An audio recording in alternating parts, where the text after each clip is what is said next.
오늘 아침 우리에게 주시는 하나님의 말씀을 봉독하겠습니다.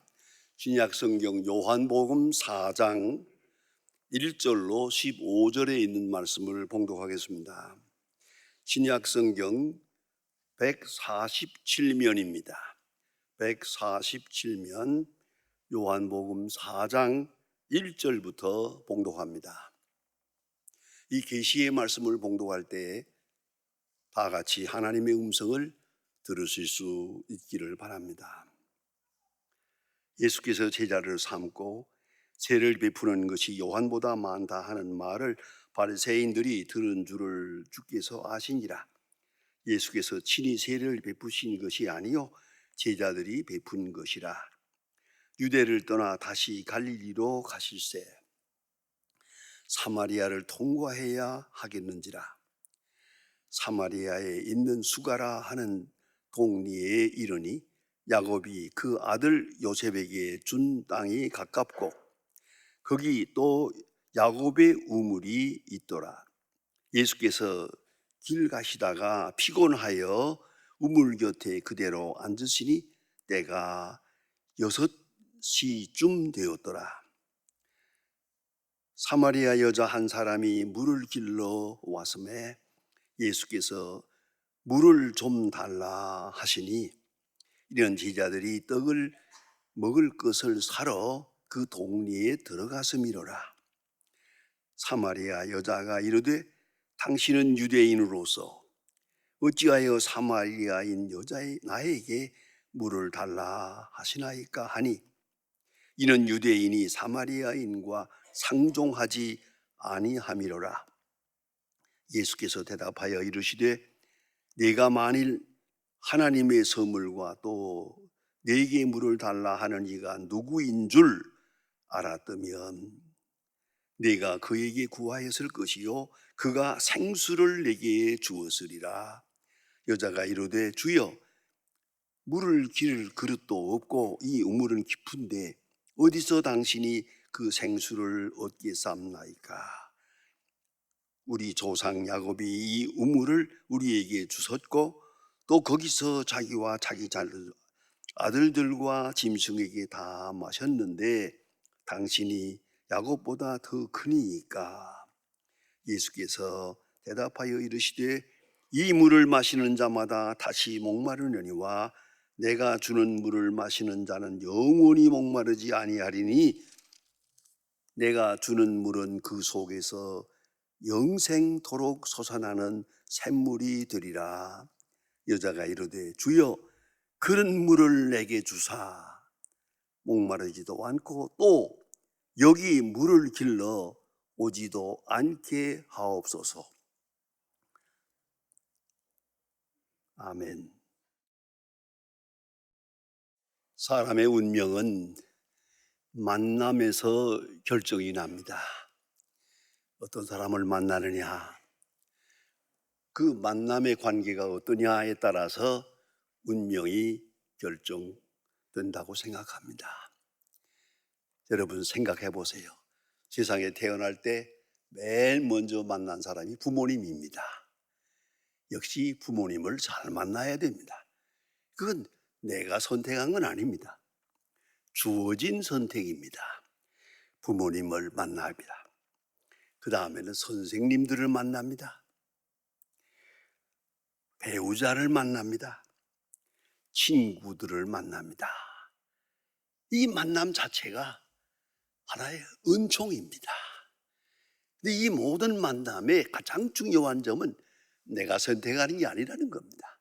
내가 선택한 것처럼 느껴지고 착각을 하고 있지만 사실은 운명적으로 주어진 겁니다. 다른 말로 말하면 은총적으로 주어진 겁니다. 여기에 은총의 의미를 바로 알 때 내 운명이 바뀌는 겁니다. 그걸 잊지 말아야 합니다. 만일에 여러분이 세상을 살아가면서 맨 먼저 찰스 다윈을 만났다고 합시다. 진화론자 다윈을 만나게 되면 결국은 내가 동물이 됩니다. 진화론을 한평생 가르친 교수님이 마지막에 회개한 그런 역사가 있습니다. 그러니까 타임지에서 보고 한참 웃은 바가 있습니다. 왜냐하면 한평생 진화론을 가르쳤거든요. 사람은 동물로부터 왔다, 아미바로부터 왔다, 미생물로부터 왔다, 인간은 동물이다, 동물이다, 동물이다. 동물의 특징이 뭡니까? 약육강식이요, 생존 경쟁, 적자 생존, 이 세 가지거든요. 이렇게 한평생을 가르쳤는데 나이 많았을 때 동물원을 구경 갔는데 가서 원숭이를 보았어요. 사자도 보았어요. 이러고 보다 보니까 이분이 생각했어요. 내가 내 할아버지냐? 하고 물었더니 맞다고. 사실이 그렇거든요. 여러분, 이걸 잊지 말아야 합니다. 다윈을 만나면 인간이 동물이 됩니다. 가장 사악한 형편없는 동물이 되어버리고 맙니다. 이렇게 중요합니다. 만남이라는 관계가. 그런가 반대로 그리스도를 만나면 내가 하나님의 자녀가 됩니다. 영생의 약속을 받은 하나님의 자녀가 됩니다. 제가 언젠가 평양에서, 평양 고려호텔 커피숍에서 제가 잘 아는 친구 목사 한 사람을 만났습니다. 그 사람은 한국에서 목회를 잘 하다가, 큰 교회에서 목회하다가 좀 더 활발하게 능력 있게 목회를 하고 싶다고 하면서 유학을 갔습니다. 그 유학을 가서 뉴욕 유니온에 가서 공부를 하고 하면서 그만 혁명신학에 빠졌습니다. 혁명신학, 무산대중을 위한 혁명신학을 열심히 연구하다가 그만 어느 사이에 공산주의자가 되어버렸습니다. 목사가 공산주의를 시종하고 있었습니다. 이제 제가 평양에서 만났습니다. 그 말을 많이 할 수가 있는 장소가 아니거든요. 딱 한마디 하디요. 박 목사님, 제가 미국 유학을 가지 말았어야 되는데 유학을 갔고 뉴욕 유니온에서 교수를 잘못 만났어요. 폴 레이만, 혁명신학의 원조인 폴 레이만 한 사람을 만난 것으로 해서 내 운명은 이렇게 비참해야 됐다고. 여러분, 한평생을 살아가면서 누구를 만나느냐 아주 중요합니다. 그걸 내가 선택하는 게 아닙니다. 은총으로 주어지는 겁니다. 좋은 분을, 아름다운 분을, 은혜로운 분을 만나면 나도 어느 사이에 은혜의 사람이 되지만 잘못 만나면은 운명이 곤두박질합니다. 그걸 우리가 알고 있습니다. 오늘 본문에 보면 사마리아 여인이 예수 그리스도를 만납니다. 그 자체가 은총입니다.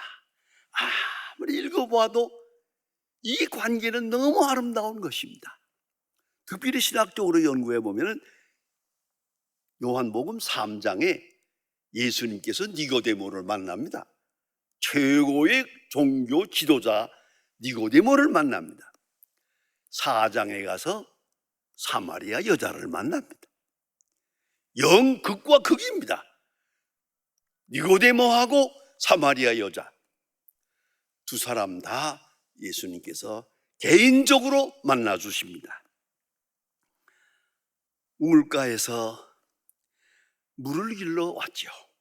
그런데 물을 길러 왔다가 예수님을 만납니다. 실상은 여인이 예수님을 만난 것이 아니라 사실은 예수님께서 이 여자를 만나 주신 것이죠. 왜냐하면 맨 먼저 말을 붙이는 것이 예수님입니다. 여자가 예수님 앞에 뭐라고 한 게 아닙니다. 예수님이 이 여자를 향해서, 낯선 여자를 향해서 물 좀 달라 그랬습니다. 아니, 우물가에서 물 달라는 것처럼 쉬운 일이 어디 있습니까? 또 얼마나 쉽습니까? 여기 우물이에요. 우물에서 한 바가지 한 두루박 건너서 드리면 되는 건데 바로 이 순간입니다. 예수님께서 물 좀 달라 라고 말씀하셨는데, 놀라운 것은 이 여자가 거절합니다. 이스라엘 사람으로서, 교만한 이스라엘 사람으로서 내 천한 사마리아 여자에게 물 달라고 합니까? 딱 거절해요. 아니, 세상에 다른 것도 아닌 우물가에서 물 한 그릇을 거절해요? 컴플렉스의 여자예요. 갈등이 많은 여자예요. 상종하기 어려운 여자예요. 속에 지금 분노와 절망과 불신으로 가득 찼어요. 지금 아무하고도 만나고 싶지도 않고 누구의 말을 들을 생각도 없어요. 그래, 우물가에서 내게 물 한 그릇 주라 하는데 이걸 거절합니다. 이스라엘 남자가 돼서 천한 사마리아 여자에게 왜 물 달라고 하십니까? 거절해버린잖아요. 이만큼 이 여자는 갈등이 있어요. 여러분, 한평생 지내보시지요? 갈등이 있는 사람, 이거 구제불능입니다. 이거는요, 여러분 잘 아시잖아요. 칭찬하면 아첨한다고 그러고요, 책망하면 또 뭐라 그러고요. 아이고, 대화할 수가 없습니다. 저는 수많은 사람을 대해봅니다마는 대할 때마다 그 사람의 인격이 드러납니다. 겸손한 사람, 진실한 사람, 온유한 사람 만나면 얼마나 대화가 좋습니까마는 속에 갈등이, 컴플렉스, 갈등이 있는 사람 구제불능입니다. 무슨 말을 해도, 칭찬해도 안 됩니다. 비판하면 더더욱 안 됩니다. 뭐라고 한마디 했다 하는 벼락이 터집니다. 자, 이런 관계, 이거 어떻게 하면 좋겠습니까? 갈등이 있는 여자입니다. 또 그도 그럴 것이 종호의 물을 길러 왔습니다. 혼자서. 이게 중요한 의미가 있습니다.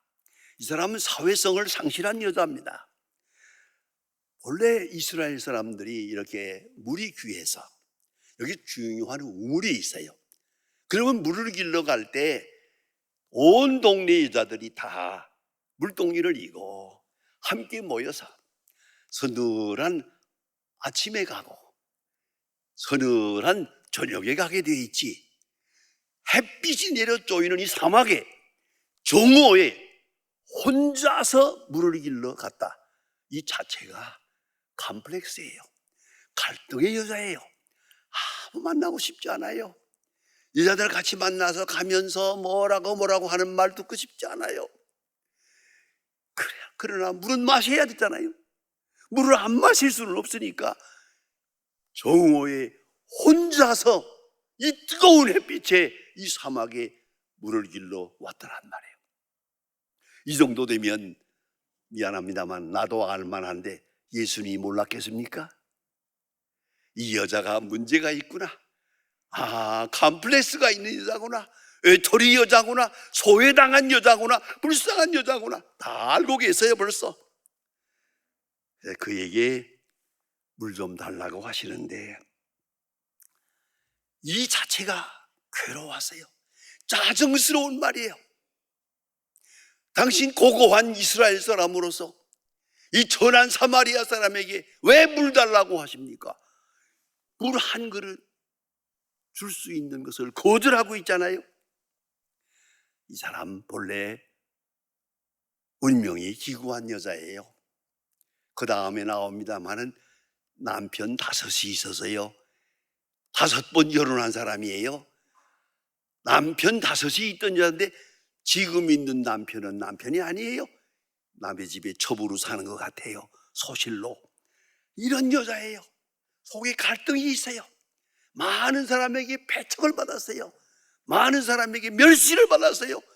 사람들이 상종하지 않아요. 그런 가운데 물은 마셔야 되고 해야 될 일은 해야 되기 때문에 오늘 이렇게 우물가에 나왔다라는 얘기입니다. 물 한 그릇, 그것까지 거절하고 싶은 여자, 거절할 수밖에 없는 컴플렉스의 여자, 갈등으로 가득 찼어요. 여러분, 심리학자 데이비스 시멘스의 If Only라고 하는 유명한 책이 있습니다.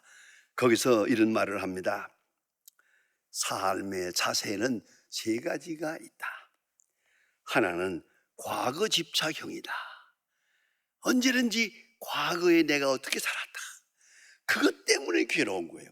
과거에 실수한 것, 과거에 잘못한 것, 과거에 잘못된 운명, 이것이 가득 차 있어요. 생각 하나 말 하나, 심지어는 예수를 믿어도 여기서 벗어나지 못하는 그런 과거 집착형. 여러분, 지난날에 잘한 일도 있고 못한 일도 있을 거예요. 가만히 생각해 보세요. 잘했다고 잘한 것이에요? 못했다고 잘못된 것이에요?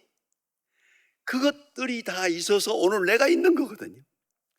그런데 이걸 벗어나지 못하고 과거에 집착할 때, 과거 지향적인 사람, 이건 구제불능입니다. 또 한 가지는 동경형입니다. 꿈에 사는 거예요. 앞으로 좋은 일이 있을 거다, 상상할 수도 없는 꿈을 꾸고 있는 거예요. 꼭 뭐 같은 거 아니, 복권 사는 사람 있잖아요. 그건 정말 잘못된 겁니다. 아무든 항상 좋은 일이 있을 거다고, 재수 좋은 일, 운명 좋은 일, 운이 좋은 일이 뭔가 있을 거라고 기대해 봅니다. 그리고 스스로 속았다는 걸 알고 또 한 번 한탄하게 되죠. 그 다음에 가장 무서운 것은 자기 증오형입니다. 자기를 미워합니다. 자기 과거를 미워합니다. 잘못한 것을 미워합니다. 미래를 미워합니다. 자기를 미워하다 보니까 남도 미워합니다. 누구의 말도 듣지 않습니다. 누구의 칭찬도 받아들일 수가 없습니다. 누구의 위로도 받아들일 수가 없습니다. 목회자로서 제일 힘든 것이 이것입니다. 갈등으로 가득 찬 사람을요. 무슨 말로요? 심지어는 병원에 입원한 사람들에게 가서 얼마나 아프십니까? 한마디 하면은, 목사님이 내가 아픈 걸 어떻게 알아요? 안 받아줍니다. 내 이 어려움, 이 고통을 누가 알 것이냐? 갈등으로 가득 차 있어요. 위로를 받아들일 수 없는 그런 사람이에요. 그런데 예수님께서는 이 여자에게 신비로운 말씀을 하십니다. 내가 주는 물을 마시면 영원히 목마르지 않는다. 아리송하는 거예요. 내가 물어주는 영원히 목마르지 않는다. 아주 신비로운 말씀입니다. 그런데 재미있는 것은 이 말씀을 듣자마자, 그래요? 신비로운 말씀에 대한 이해는 없고 딱 한마디, 그런 물, 나 그 말이 마음에 들어요. 그런 물, 한 번 먹으면 목마르지 않는 거, 그런 물 내게 주어서 나로 하여금 물길로 오지 않게 해주세요. 그 갈등이 얼마나 큰 겁니까? 영생의 물을 마시면 목마르지 않는다 하는 신비로운 말씀을 들으면서, 이 복음을 들으면서, 그런 물 내게 주어서 나로 하여금 물길로 오지 않게 해주세요. 이것이 여자의 마음입니다. 여자의 갈등입니다. 그런데 예수님께서 말씀하십니다. 네 남편을 데려오라. 이 여자가 정직하게 말합니다. 저는 남편이 없습니다. 예수님의 한 말씀이 큰 위로가 됩니다. 옳도다. 네가 남편 없다는 말이 옳도다. 그리고 말씀하십니다. 남편 5이 있어서나 지금 있는 남편은 네 남편이 아니니라. 그런 거로 남편 없다는 말 맞다. 다시 말하면 정직하다. 부끄러운 일이고 원통한 일이고 고통스러운 과거지만은 내 속에 정직함이 있다. 정직함. 여러분, 대화에 있어서 제일 중요한 게 정직함입니다.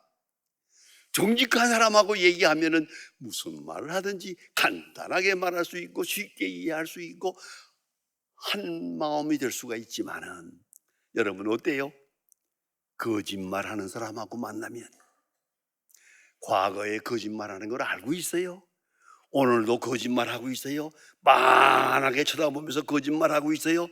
이런 사람하고 대화하려면 복통이 터집니다. 이거는 거짓말을 여러분 잊지 말아야 합니다. 대화의 기본이 겸손이고 둘째가 정직함입니다. 정직해야 됩니다. 자, 비판이 어떻게 됐든지 간에 결과가 어떻게 되든지 말든 간에 일단 정직하고 볼 거예요. 일단 거짓말은 안 돼. 진실 그대로. 남편 없습니다. 예수님께서 크게 칭찬하십니다. 옳도다. 네가 남편 없다는 말, 그건 정직한 말이다. 그거 하나만 네 속에 있는 진실이다 라고 예수님께서 크게 칭찬하십니다. 여러분 잊지 말아야 합니다. 이 여자가 이렇게 예수님의 칭찬을 듣는 그 순간 속에서 영성이 살아납니다. 그 영혼이 새로운 힘을 얻습니다. 그러면서 조상들은 예배하는 것이 그리심산에 있다 그러고, 사마리아 사람들이죠. 이스라엘 사람들은 예루살렘에 있다 하는데 어디서 예배해야 됩니까? 하나님을 섬기고 싶습니다. 하나님을 만나고 싶습니다. 하나님께 예배하고 싶습니다. 어디서 예배해야 되겠습니까? 벌써 이렇게 그 영혼이 준비가 됩니다. 얼마나 귀한 말씀입니까? 그래서 예수님을 보면서 그는 하나님을 보았습니다. 예수님과 이야기하면서 하나님의 음성을 들었습니다. 예수님 안에 있는 나 자신을 발견합니다. 예수님의 만남 속에서 하나님의 사랑을 느끼게 했습니다. 그래서 방금 그는 뉘우치고, 성경에 보면 너무 아름다운 얘기가 있어요. 물동이를 버려두고, 나 그 마음이 들어요. 물동이를 버려두고, 아니 이게 어떤 물동이에요? 여기까지 물길로 왔었는데 물동이를 버려두고 독리에 들어가서 내가 메시아를 만났다 하고 독리망에 전도를 합니다. 이 아름다운 여자를 한번 상상해 보세요. 물동이를 버려두고. 그런데 오늘 성경 자세히 보면은 참 독리 사람들 못되세요. 왜? 이렇게 해서 예수님을 만나게 되잖아요.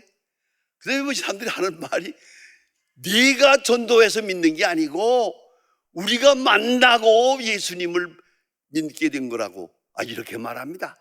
아이고, 사마리아 여자, 이 사람에게 당신이 우리에게 메시아를 소개해 주어서 고맙소, 그 한마디 하면 안 됩니까? 못 되세요. 이런 멸시를 받으면서도 이 여자는 예수를 전합니다. 내가 예수를 만났다, 메시아를 만났다. 아니, 메시아가 나를 만났다. 나를 만나 주셔서 내 과거를 다 알고 나를 영접해 주었다. 나로 하여금 하나님을 예배하도록 예배의 길을 열어주었다. 감사하고 있습니다. 여러분 다시 한번 생각해 보세요. 내가 메시아를 만났다. 아니, 그리스도가 나를 만나 주셨다. 이 고귀한 만남의 관계 속에서 이 사마리아 여자는 사마리아를 구원하는 하나님의 사람으로 나타나게 됩니다. 신실한 사람, 최소한도의 정직한 사람, 그리고 그리스도와의 만남의 관계를 바로 하는 순간 그 영혼의 문이 열리면서 하늘의 문이 열리고 하나님의 축복의 딸로 태어나게 됩니다. 기도하십시다. 하나님 아버지, 오늘 아침 저희들이 주님 앞에 나왔습니다. 주님을 만나고 주님께 예배하고 주 안에서 내게 주시는 음성을 듣고자 나왔습니다. 저 사마리아 여자가 주님을 만나면서 그 높은 간격에서 온 동네방에 다니며 전도하는 전도인이 되었던 것처럼 우리 마음속에 주님을 만나는 기쁨, 주님과 나 사이에 있는 정직한 관계가 이루어지면서 하나님의 자녀로 하나님의 아들, 딸로 태어나면서 전도인이 되고 전도자가 되고 하나님의 사랑을 전하는 주의 일꾼들 되게 하여 주시옵소서. 예수님의 이름으로 기도합니다. 아멘.